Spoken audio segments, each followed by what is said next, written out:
Oi, gente, boa noite, tudo bem? Espero que vocês estejam bem aí nas suas casas, direitinho, tranquilos. Hoje eu vim aqui falar um pouquinho com vocês das equações diferenciais. Eu vou dar só uma recapitulada no que a gente já viu. Nas primeiras aulas a gente falou dos conceitos básicos que a gente aprende nas equações diferenciais. Falamos o que era uma equação diferencial, fizemos uma breve introdução das equações diferenciais. Depois, na sequência, nós íamos nos focar nas equações diferenciais ordinárias, que são aquelas de funções de uma única variável independente. Depois, na sequência, ainda falamos que o nosso foco maior, neste momento, será nas equações diferenciais ordinárias de primeira ordem. Aí nós falamos da forma normal e da forma diferencial de uma equação diferencial. Então, são formas que uma equação diferencial ela pode se apresentar. Então, ela pode se apresentar tanto na forma normal quanto na forma diferencial. E vimos que a gente também tem como passar da forma normal para diferencial e da diferencial para normal. Depois, na sequência, a gente começou a aprender os tipos de equações diferenciais de primeira ordem que a gente tem. Falamos das equações diferenciais separáveis, e como o nome mesmo, a gente viu que é aquela que as variáveis se separam. Na sequência, a gente falou das equações diferenciais homogêneas, né? E vimos que o próprio nome já diz, ela envolve uma função homogênea de grau zero. E hoje nós vamos falar das equações diferenciais exatas. Para falar isso com vocês, eu trouxe o material de vocês que está lá, tá bom? Então, a gente vai compartilhar juntos esse material, vou ler alguns tópicos com vocês, para que vocês possam ir acompanhando, tá bom? Então, vamos lá. A gente vai falar das exatas, como o nome já diz, ela envolve uma diferencial exata ali, tá? Então, uma equação diferencial ordinária de primeira ordem vai ser classificada como exata. Quando ela estiver sendo apresentada na forma diferencial, então, toda vez que eu quiser verificar se ela é exata, ela tem que ser apresentada, ela tem que ser dada na sua forma diferencial. Então, nós já sabemos que se ela estiver na forma normal, a gente tem que transformá-la para a forma diferencial. E aí, ela vai ser exata quando? Quando existir uma função que a diferencial exata dessa função coincide com a própria equação diferencial. Mas aí alguns vão falar assim, Odileia, o que é uma diferencial exata? Então, vamos relembrar o período passado, quando nós estudamos derivadas parciais. O que é uma diferencial exata? Uma diferencial exata de uma função é uma função, tá? Dada uma função, a diferencial exata dela é o somatório das derivadas parciais dela. Então, se eu tenho uma função de x e y, a diferencial exata desta função é o somatório da derivada parcial dessa função em relação a x, mais a derivada parcial dessa função em relação a y. Então, vamos lá. Beleza. Como é que eu classifico, então, uma equação diferencial como exata? Se existir uma função cuja essa diferencial exata aqui coincidir com a equação diferencial, a gente classifica ela como exata. Ou seja, aqui no amarelinho, ó. Então, vai existir uma função f, que é de x e y, que a diferencial exata dessa função vai coincidir com a equação diferencial. Fica, na maioria das vezes, bem abstrato a gente fazer isso, tá? A gente olhar para a equação diferencial e já encontrar a função. Quer ver? Vou mostrar um exemplo aqui para vocês. Aqui a gente tem um exemplo onde a equação diferencial é 3x ao quadrado y ao quadrado dx, mais 2x ao cubo y dy igual a zero. Ela é exata por quê? Porque existe essa função aqui, ó, de x e y, que é x ao cubo y ao quadrado. Quando eu derivo essa função em relação a x, me dá m. Quando eu derivo essa função em relação a y, me dá n. Se a gente tem aqui, derivar x ao cubo vezes y ao quadrado em relação a x, não vai dar 3x ao quadrado y ao quadrado? Se eu pegar essa função e derivar em relação a y, não vai dar 2x ao cubo y? Então, eu consigo, se você conseguir, ao olhar para a sua equação diferencial e verificar que existe uma função que a diferencial exata dela é a equação diferencial toda, então ela é exata.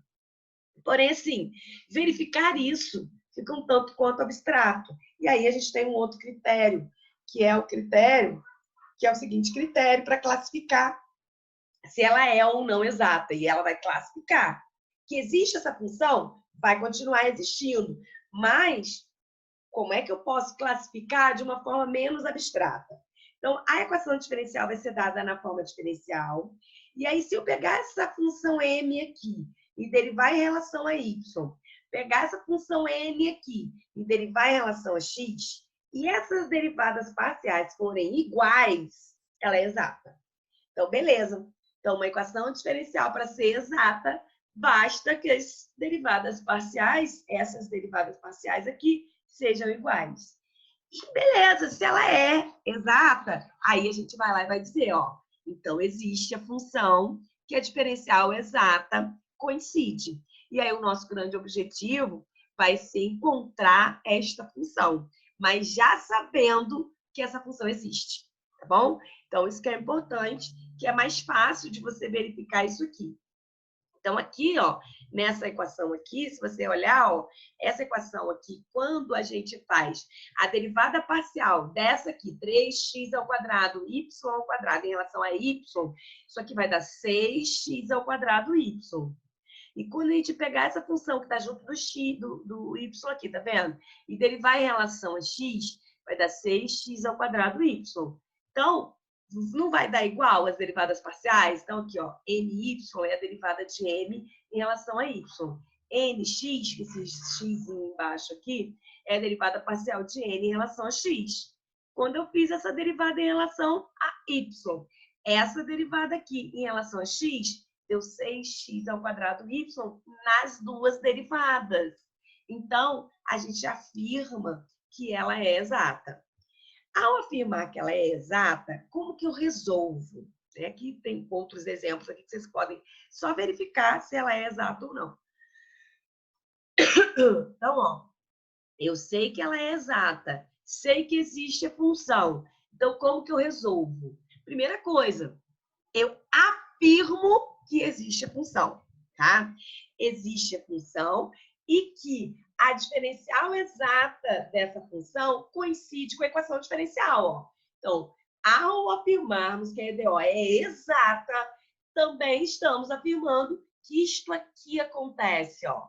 Que a função ela vai existir e que a diferencial exata dela vai coincidir com a equação diferencial.